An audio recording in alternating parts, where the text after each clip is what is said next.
Check, check, check, check, check. Check, check.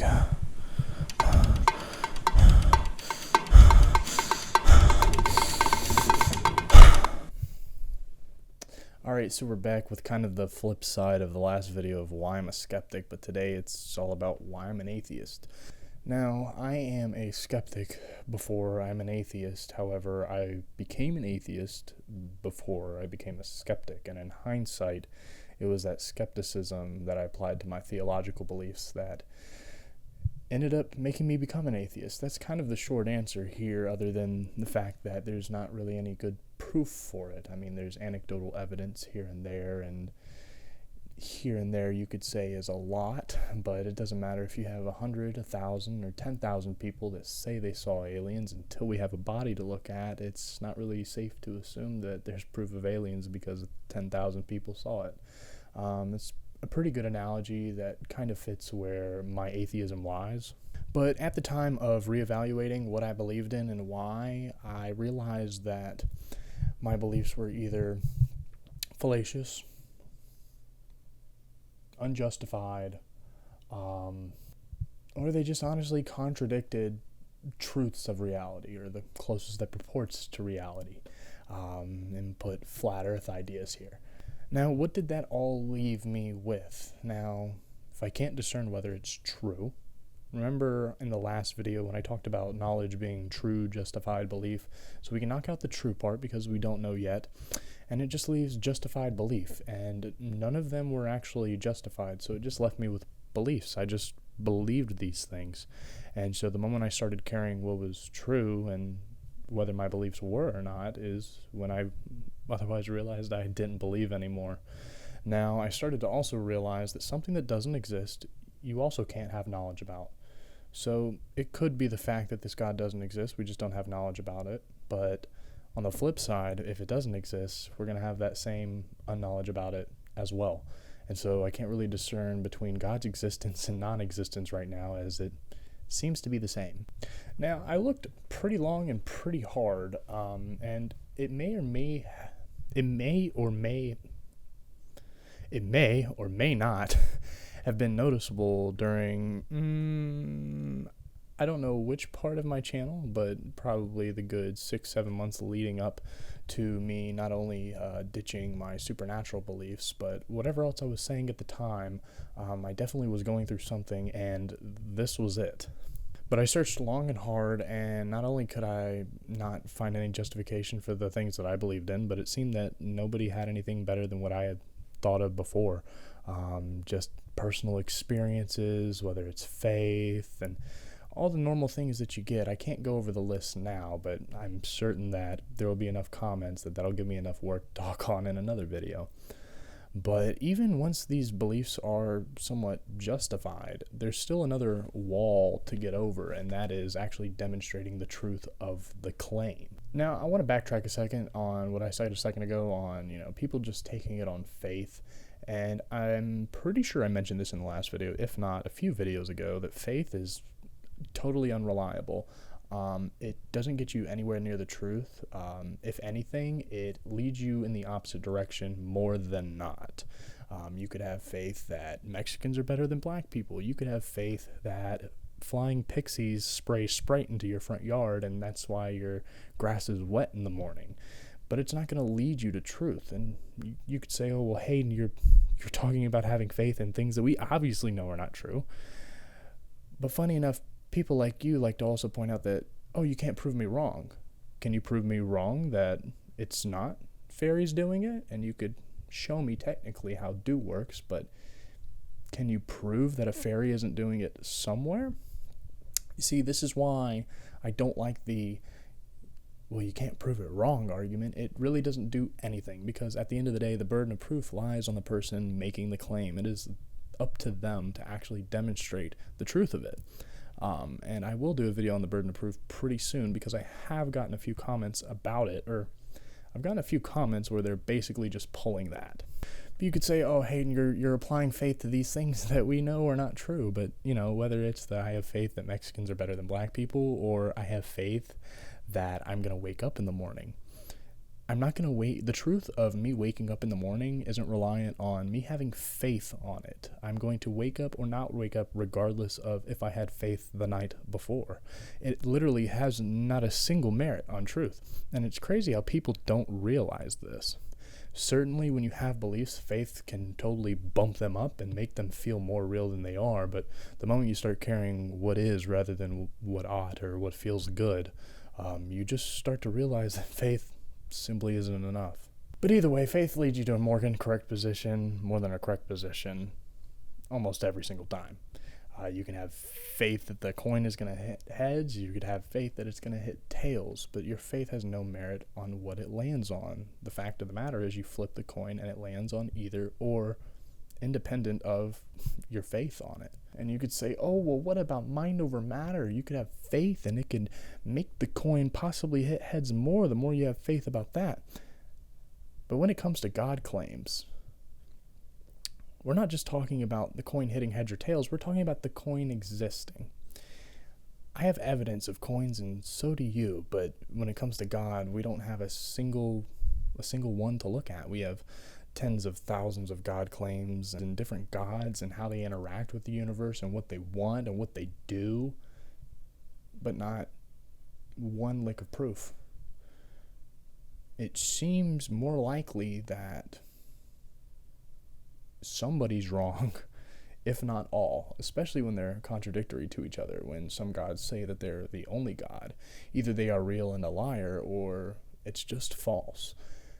And at the end of the day, you have to ask yourself, what's more likely? You have to actually discern these beliefs for yourself. I can't do it for you. People could have said the same thing to me 10 years ago, and I wouldn't have listened.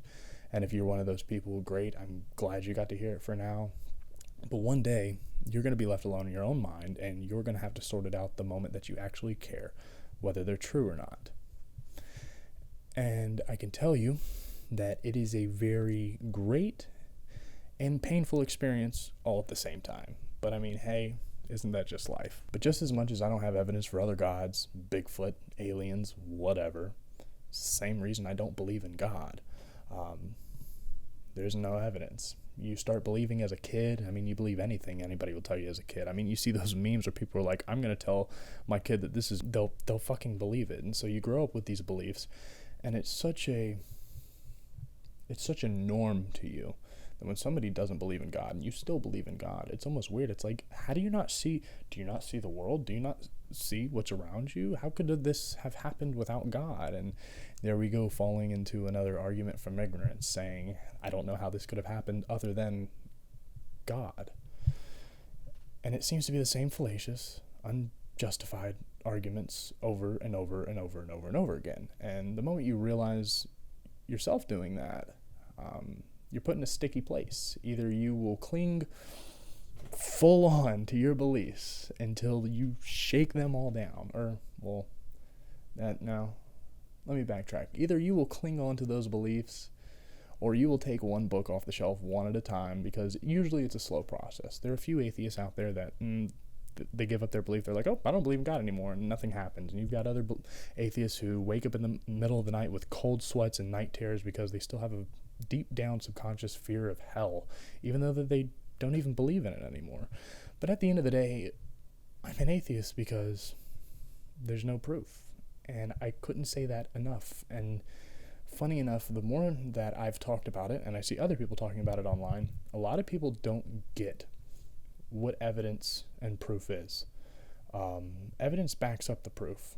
Sure, certainly all this personal experience, yada this, yada that, is technically evidence, but it'll never be heavy enough for a proof. There's no amount of anecdotal evidence that will ever prove anything.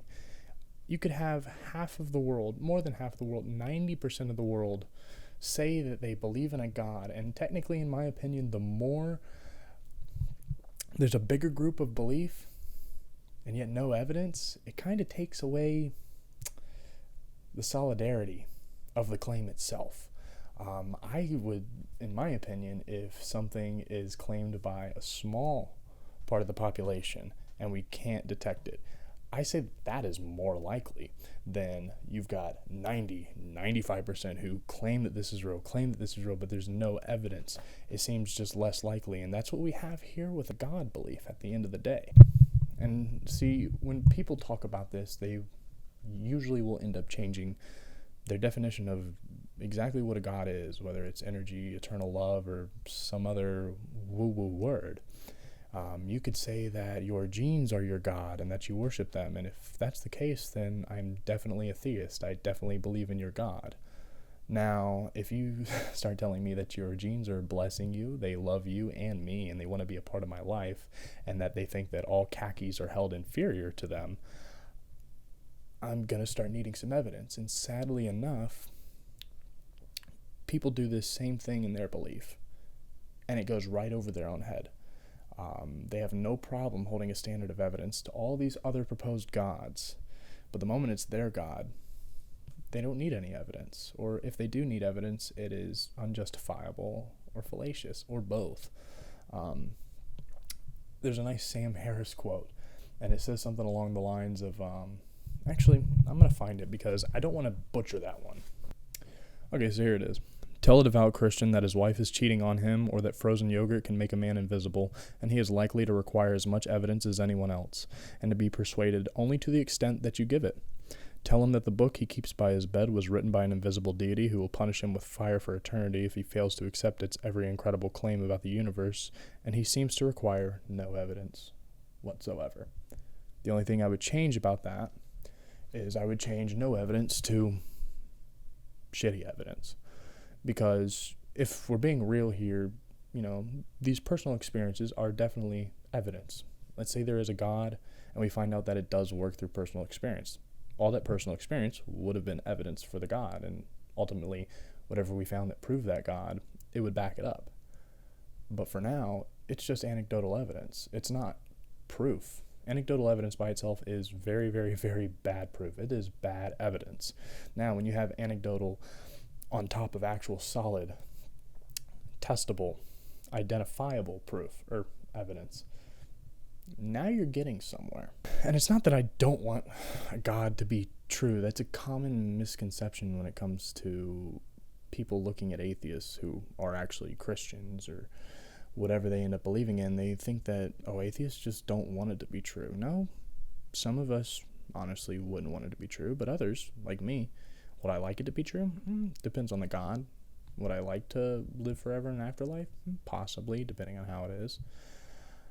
It's just that there's no good proof, and so it's like, why believe it? That is as simple as the position is, and funny enough, people don't get this.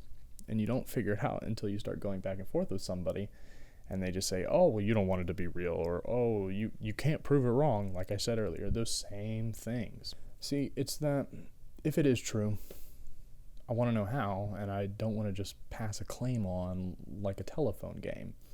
If your genes are really capable of human emotion and loving people and blessing people, and khakis really are inferior, I want to know that. I want to know how you knew that, down to a T.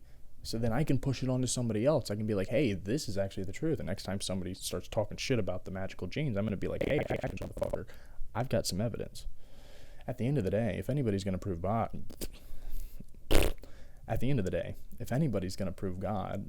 sure as hell, I want to be the motherfucker to do it. I have nothing against the idea of a God or the idea of the supernatural as much as people seem to make it out to be. I just don't believe, and what I'm doing is I'm holding a good standard of evidence towards this thing, a good reference point that nobody wants to take that far. In my Why Am I a Skeptic video, I talked about how in every community, everyone usually says, yeah, skepticism, it's always good to have a healthy amount of skepticism, but everybody disagrees on what that skepticism is, or what that level is. And a lot of people like to say that skeptics are over-applying it. I don't know how you could over-apply it, other than cynicism. But that's not what skepticism is. Skepticism is not cynicism at all. That's why there's two separate words for it. They both mean different things. Well, technically, they mean different things. We use them for different things, but some people like to make them the same thing. And in fact, they're not. But at the end of the day, if you do have the magical pants, I want to be able to prove it to somebody beyond a shadow of a doubt. At the end of the day, we all want to know things, and it definitely is uncomfortable not knowing things. It's all about learning to be comfortable with that uncomfortable feeling, and that is what should drive you to finding the truth, not just accepting some claim because it feels good. The important part is figuring out how you know what you know, and you work on from there.